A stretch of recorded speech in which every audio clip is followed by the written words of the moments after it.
Israel की tension Iran ने बढ़ा दी है। ईरान ने जिस मिसाइल का पोस्टर 1 साल पहले दुनिया को दिखाया था, अब इजरायल को डर है कि इस मिसाइल से उसके 2 शहरों को पूरी तरह खत्म किया जा सकता है। यानी एक ही झटके में हजारों लोगों की मौत हो सकती है।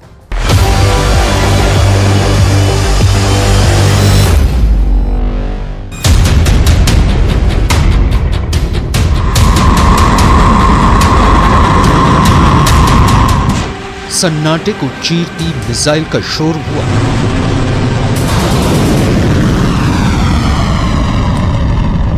आवाज से 5 गुना रफ्तार वाली मिसाइलें लॉन्च होने लगी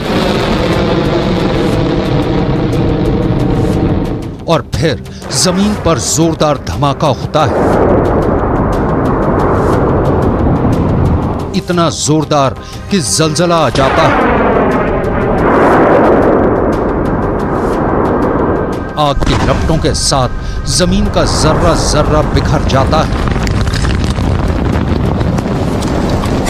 धुएं का गुबार पूरे आसमान में छा जाता है। लगभग 50 सेकंड के इस वीडियो क्लिप से दुश्मन का कलेजा कांप उठा।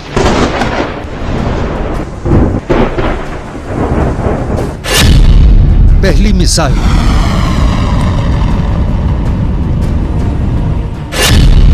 दूसरी मिसाइल,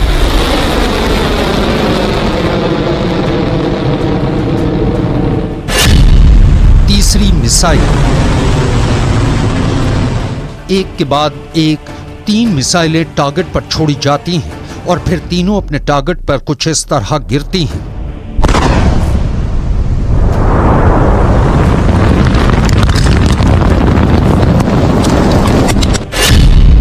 धमाका नंबर 1,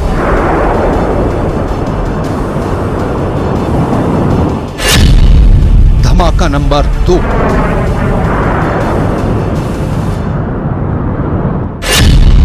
धमाका नंबर 3,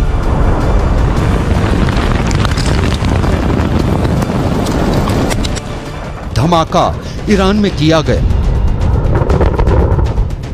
लेकिन इसकी आवाज तेल अवीव तक पहुंची। इस ब्लास्ट का शोर हजारों किलोमीटर दूर व्हाइट हाउस में भी सुना गया। इतना जोरदार धमाका था कि नेतन्याहू और बाइडेन का दिल बैठ गया।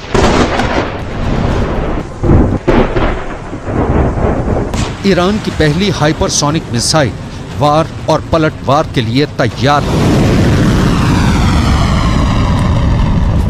इस घातक हथियार की रेंज, इसकी रफ्तार, सब कुछ बहुत बड़ा सीक्रेट है जिसे ईरान अब दुनिया को बताना चाहता है।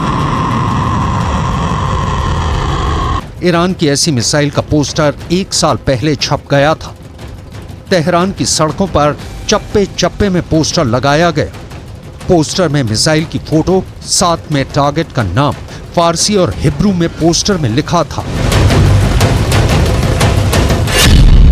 400 सेकंड में टारगेट तेल अवीव ध्वस्त। यह है ईरान की फतह 2 मिसाइल। रेंज 1.5 से 2000 किलोमीटर। यानी ईरान से इजराइल तक यह हमला करेगी और इसे रोकना नामुमकिन होगा।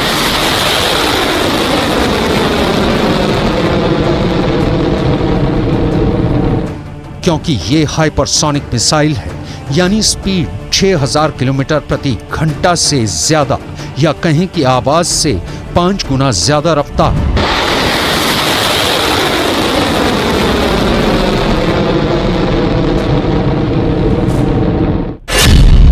फतह का फारसी में मतलब होता है विजेता, और ईरान इसी नाम के जरिए नेतन्याहू को एक संदेश देना चाहता है।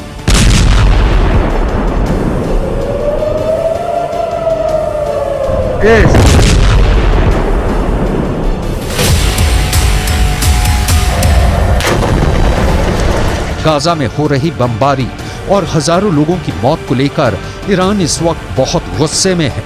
सबने सवाल पूछा कि मिसाइल है तो ईरान किस बात का इंतजार कर रहा है।